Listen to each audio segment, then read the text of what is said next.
Iran ने कहा है कि हम पर जैसा हमला होगा वैसा ही जवाब दिया जाएगा, टिट फॉर टैट।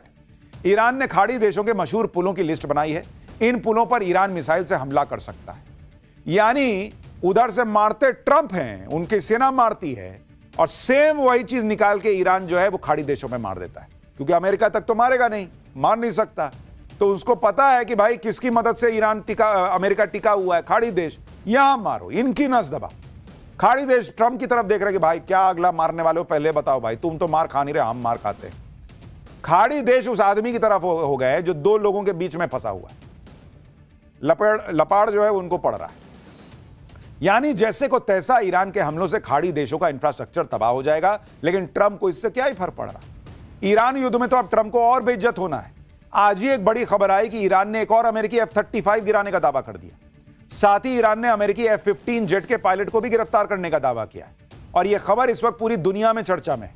जिस वक्त डोनाल्ड ट्रंप ईरान में अमेरिकी सैनिकों को उतारने की तैयारी कर चुके हैं और नई नई धमकी देकर इस युद्ध को और भड़काने की बातें कर रहे हैं, उसी वक्त अमेरिकी सेना में कैसे खलबली मच गई है, आज आपको देखना चाहिए। अचानक अमेरिकी सेना प्रमुख रैंडी जॉर्ज को जबरिया रिटायर करके उनसे इस्तीफा ले लिया गया, जबकि उनके कार्यकाल का भी 1 साल बचा हुआ था। रक्षा मंत्री पीट हेग्सेथ ने सेना प्रमुख को हटाने का आदेश दे दिया। US army chief Randy George का कार्यकाल 2027 में खत्म होने वाला था। आदेश के बाद सेना प्रमुख रैंडी जॉर्ज ने फौरन इस्तीफा दे दिया। उनकी जगह क्रिस्टोफर ला नेव को अमेरिकी सेना का प्रमुख बनाया गया है। उप सेना प्रमुख क्रिस्टोफर रक्षा मंत्री पीट हेग्सेथ के सहायक थे।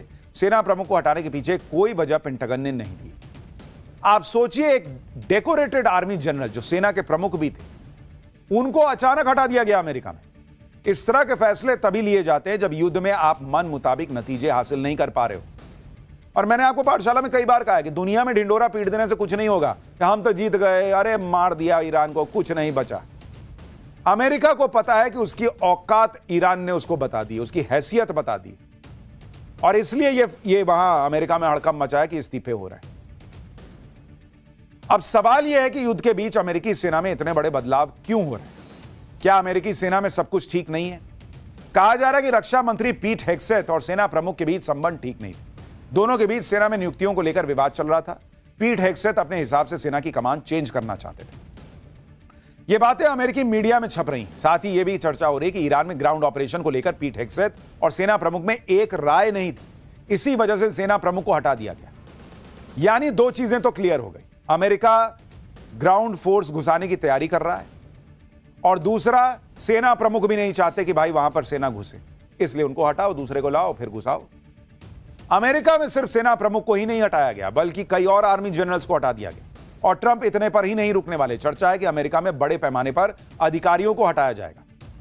नेशनल इंटेलिजेंस चीफ तुलसी गबार्ड भी हटाई जा सकती हैं, कहा जा रहा है। FBI चीफ काश पटेल हटाए जा सकते हैं। आर्मी सेक्रेटरी डेनियल ड्रिस्कॉल भी हटाए जा सकते हैं, और लेबर सेक्रेटरी लोरी चावेज डिरेमेर को भी हटाने की खूब चर्चा है। लेकिन इतने लोगों को हटाने से अच्छा है कि अगर डोनाल्ड ट्रंप खुद हट जाएं तो दुनिया का भला हो जाए। सच बता रहा हूं, डोनाल्ड ट्रंप आप खुद इस्तीफा दे दीजिए, देखिए दुनिया में सब ठीक होने लग जाएगा। लेकिन कहां तो ट्रंप ईरान में रिजीम चेंज करने चले थे भाई साहब, कहां अमेरिका में धड़ाधड़ इस्तीफे हो रहे हैं। लोग कह रहे हैं रिजीम चेंज तो अमेरिका में होने लगा है। ट्रंप जिस तरह से लोगों को फायर कर रहे हैं, हटा रहे हैं, क्या यह संकेत है कि चीजें अब ट्रंप के कंट्रोल से बाहर हो चुकी? ईरान युद्ध में फंसे ट्रंप अब क्या बलि का बकरा खोज रहे हैं जिसके ऊपर वो सारा ठीकरा फोड़ सके? क्योंकि अमेरिका में ट्रंप की साख रसातल में पहुंच गई है। ईरान युद्ध के अलावा ट्रंप एप्स्टीन फाइल मामले में घिरे हुए हैं, और अब ट्रंप ने अमेरिकी अटॉर्नी जनरल पाम बॉन्डी को भी हटा दिया है। एप्स्टीन फाइल केस को हटाने के तरीके से ट्रंप नाराज थे। मामले की जांच और दस्तावेजों को ठीक से हैंडल नहीं किया गया, कहा जा रहा है। एप्स्टीन केस को ढंग से हैंडल नहीं करने के आरोप में अटॉर्नी जनरल को हटा दिया, या फिर ट्रंप के मन मुताबिक काम नहीं करने की सजा अटॉर्नी जनरल को दी गई।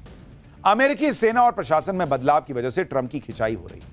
उधर ईरान युद्ध में भी ट्रंप की किरकिरी हो रही। ईरान ने अमेरिका के सबसे एडवांस्ड माने जाने वाले फाइटर जेट F-35 को ही मार गिराने का दावा ठोक दिया। भाई हड़कंप मच गया, F-35 मार दिया। ईरान की मीडिया ने इससे जुड़ी तस्वीरें भी जारी की, जिसमें एक फाइटर जेट को टारगेट करते हुए दिखाया गया, और हमले के बाद जमीन पर गिरे फाइटर जेट के टुकड़ों को भी दिखाया गया। यही नहीं, ईरानी मीडिया ने तो यह भी दावा किया कि IRGC ने अमेरिका के F-35 फाइटर जेट के पायलट को भी पकड़ लिया है, और इसके लिए ईरान की तरफ से कुछ तस्वीरें जारी की गई जिनमें मार गिराए गए अमेरिकी फाइटर जेट की इजेक्शन सीट होने का दावा किया गया। हालांकि पहले ईरान ने दावा किया कि अमेरिकी पायलट पकड़ लिया है, फिर कहा गया कि जो भी पायलट को जिंदा पकड़ेगा उसे इनाम दिया जाएगा, जिसके लिए ईरान के टीवी चैनल्स पर वहां के लोगों से अपील की गई। क्योंकि इजेक्शन सीट वहां दिख रही है तो इनको पता है कि पायलट भी यहीं कहीं होगा। इसका मतलब पायलट इनकी पकड़ में नहीं आया, कह रहे हैं कि पकड़ो तो इनाम देंगे, लेकिन इनको पता है कि पायलट है तो ईरान में।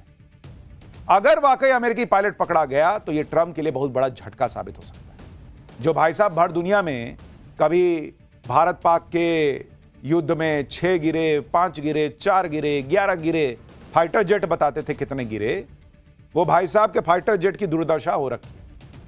पायलट उनका वहां ईरान में फंसा हुआ है।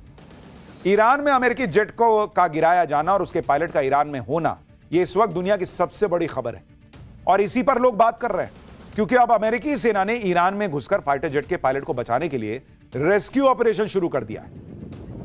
अमेरिकी सेना के ब्लैक हॉक हेलीकॉप्टर और हर्क्यूलिस C-130 प्लेन ईरान की सीमा में उड़ान भरते नजर आए। अमेरिकी सेना के अधिकारियों ने भी इस बात की पुष्टि की है कि ईरान ने अपने एयर स्पेस में उसका एक फाइटर जेट मार गिराया है और फाइटर जेट के क्रू को वापस लाने के लिए सर्च एंड रेस्क्यू ऑपरेशन जारी है। हालांकि अमेरिका को यह भी डर है कि ईरान रेस्क्यू ऑपरेशन में लगे उसके हेलीकॉप्टर और दूसरे प्लेन को निशाना बना सकता है।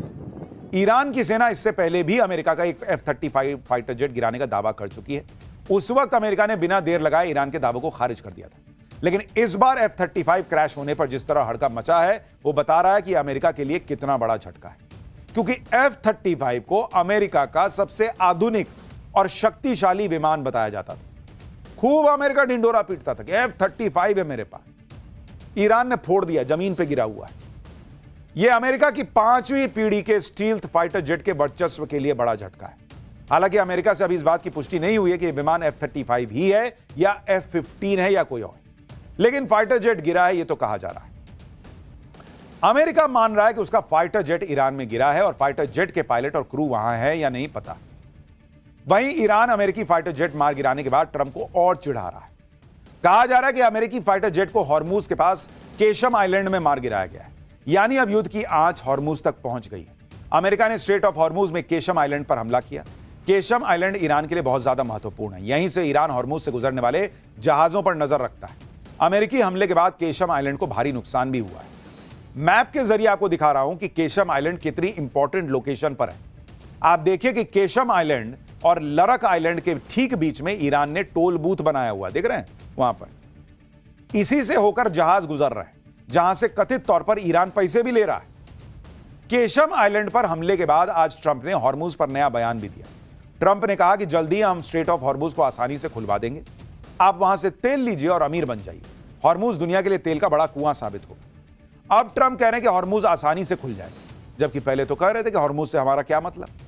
ट्रंप ने चीन को भी लपेट लिया, कहा कि हॉर्मूज में से सबसे ज्यादा तेल चीन का आता है, तो इसकी सुरक्षा चीन को करनी चाहिए। एक तरफ Donald Trump straight of Hormuz को खुलवाने का दावा करते करते थक गए। अब तो लगता है कि उनके दावों पर खाड़ी देशों का भी भरोसा उठ चुका है। इसलिए हॉर्मूज स्ट्रेट खुलवाने का प्रस्ताव लेकर खाड़ी देश यूएनएससी चले गए, यूनाइटेड नेशन सिक्योरिटी काउंसिल। वहां पर भी उनको बड़ा झटका लगा है। दरअसल बहरीन की अगुवाई में खाड़ी देशों ने यूएनएससी में पेश करने के लिए एक प्रस्ताव तैयार किया। इस प्रस्ताव में स्ट्रेट ऑफ हॉर्मूज को खुलवाने के लिए जॉइंट मिलिट्री एक्शन को मंजूरी देने की मांग रखी गई, लेकिन प्रस्ताव पर वोटिंग से पहले ही रूस, चीन और फ्रांस ने सैन्य कार्रवाई वाले पॉइंट पर सवाल उठा दिया और वोटिंग होने पर वीटो लगाने की बात कह दी। खबर है कि इसके बाद प्रस्ताव के फाइनल ड्राफ्ट से सैन्य कार्रवाई का जिक्र हटा दिया गया, जिस पर कल यूएनएससी में वोटिंग हो सकती है। इस बीच ईरान अमेरिका युद्ध अब नए और खौफनाक फेज में पहुंचता दिख रहा है।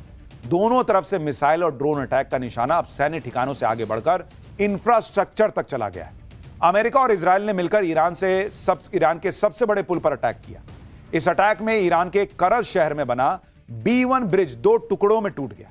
ईरान के इस पुल की पूरी तरह ध्वस्त होने के लिए अमेरिका और इजरायल की तरफ से 2 बार हमला किया गया। हमले के बाद हुए जबरदस्त धमाकों से वहां धुएं का गुबार उठता नजर आया। इस पुल को इसी साल शुरू किया गया था और इसे खाड़ी देशों का सबसे ऊंचा पुल माना जाता है। 136 मीटर ऊंचा यह पुल करीब 1 किलोमीटर लंबा है, जिसे ईरान के सबसे बेहतरीन मॉडर्न इंफ्रास्ट्रक्चर प्रोजेक्ट्स में से एक माना जाता है। इस पुल को बनाने में करीब 3800 करोड़ रुपए खर्च हुए थे। इसे ईरान की राजधानी तेहरान और करज के बीच भीड़ कम करने और देश के उत्तरी इलाकों से कनेक्टिविटी बेहतर बनाने के लिए बनाया गया था। अमेरिका के हमले के बाद ईरान का यह पुल कैसे बीच से टूट चुका है, आप तस्वीरें देखिए। ट्रंप ने अपने सोशल मीडिया अकाउंट पर ईरान का पुल गिराए जाने का वीडियो भी शेयर किया। इसके साथ ही ट्रंप ने ईरान को एक और भयंकर तबाही से बचने के लिए वार्निंग दे दी।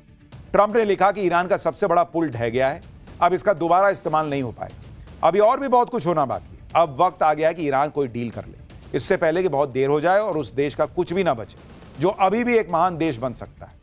क्यों भाई, तुम तो कह रहे थे ईरान हमसे डील कर रहा है, मेरी बात चल रही है, मेरी डील हो रही है, अब कह रहे हैं कि डील कर लो, नहीं तो कुछ नहीं बचेगा। एक और मैसेज में ट्रंप ने लिखा कि उनकी सेना, जो अब तक दुनिया की सबसे बड़ी और सबसे ताकतवर सेना है, उसने ईरान में जो कुछ बचा है उसे खत्म करना अभी शुरू नहीं किया है।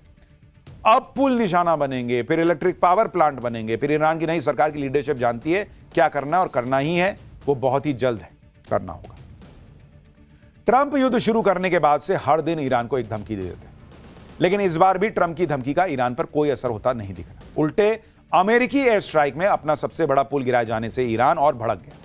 ईरान ने ईंट का जवाब पत्थर से लेने का ऐलान कर दिया। ईरानी मीडिया के मुताबिक IRGC ने खाड़ी देशों के अहम और मशहूर पुलों की एक लिस्ट जारी कर दी, जिन्हें जल्दी ही निशाना बनाया जा सकता है। ईरान की हिट लिस्ट में कुवैत में शेख जाबेर अल अहमद अल सबा समुद्री पुल, सऊदी अरब को बहरीन से जोड़ने वाला किंग फहद काजवे पुल, संयुक्त अरब अमीरात में शेख जायद पुल और शेख खलीफा पुल, जॉर्डन में किंग हुसैन पुल, दामिया पुल और अब्दौन पुल के नाम शामिल हैं। यानी ईरान कह रहा है कि तुम मारो, मैं तुम्हारे दोस्त मार दूंगा, तुम मेरे पुल तोड़ो, मैं खाड़ी देशों के पुल तोड़ दूंगा, मैं मरूंगा लेकिन तुम्हारे खाड़ी देश के दोस्तों को मार के जाऊंगा। डोनाल्ड ट्रंप की सनक के चक्कर में खाड़ी देश बर्बाद हो रहा है, पूरी दुनिया में महंगाई का असर हो रहा है। यह आदमी की सनक ही खत्म नहीं होती बॉस, रोज उठ के नया नाटक, रोज उठ के नया नाटक। एक तरफ ईरान की सेना ने खाड़ी देशों के बड़े और अहम पुलों की हिटलिस्ट जारी की, वहीं ईरान के विदेश मंत्री अरागची ने भी दो टूक कह दिया कि ईरान किसी हाल में सरेंडर नहीं करेगा। उन्होंने पुल पर हुए हमले को अमेरिका के नैतिक पतन की शुरुआत बताते हुए ट्वीट किया कि अधूरे ब्रिज समेत दूसरे सिविलियन स्ट्रक्चर्स पर हमले ईरान को सरेंडर के लिए मजबूर नहीं कर पाएंगे। यह सिर्फ दुश्मन की हार उसके नैतिक पतन को दिखाता है। हर पुल और इमारत को और मजबूती से बना लिया जाएगा, जिसकी भरपाई कभी नहीं हो पाएगी। वो अमेरिकी साख को हुआ नुकसान है। यानी ईरान कह रहा है कि हम तो पुल बना लेंगे, हम बिल्डिंग बना लेंगे, लेकिन तुम्हारी जो इज्जत की धज्जियां उड़ा दी अमेरिका की, वो कैसे रिपेयर करोगे? तुम्हारे जो इज्जत के तार तार कर दिए, उसको क्या सिलोगे बैठ के डोनाल्ड ट्रंप? अमेरिकी सुपर पावर स्टेटस को ईरान ने ऐसा डेंट दिया है बॉस, जिससे अमेरिका शायद ही कभी रिकवर कर पाए। ट्रंप बड़ी बड़ी बातें कर रहे हैं, ईरान ट्रंप की धमकी का जवाब मिसाइलों से दे रहा है। आप देखिए कि इजराइल के पेटा टिकवा शहर पर ईरान ने बैलिस्टिक मिसाइल से हमला कर दिया। ईरान की मिसाइल भयंकर तेजी से गिरी, जोरदार धमाका हुआ और सब कुछ हिल गया। ईरान ने इजराइल पर मिसाइल से हमला किया, जिसे रोकने के लिए इजराइल के 12 इंटरसेप्टर लॉन्च हुए, लेकिन इजरायली इंटरसेप्टर ईरान की मिसाइल नहीं रोक पाए और ईरान की मिसाइल जोरदार धमाके के साथ नीचे गिरी। ईरान क्लस्टर मिसाइल से भी इजराइल पर हमला कर रहा है। इसमें टारगेट पर पहुंचने से पहले मिसाइल से दर्जनों एक्सप्लोजिव अलग अलग निकलते हैं और टारगेट को तबाह कर देते हैं।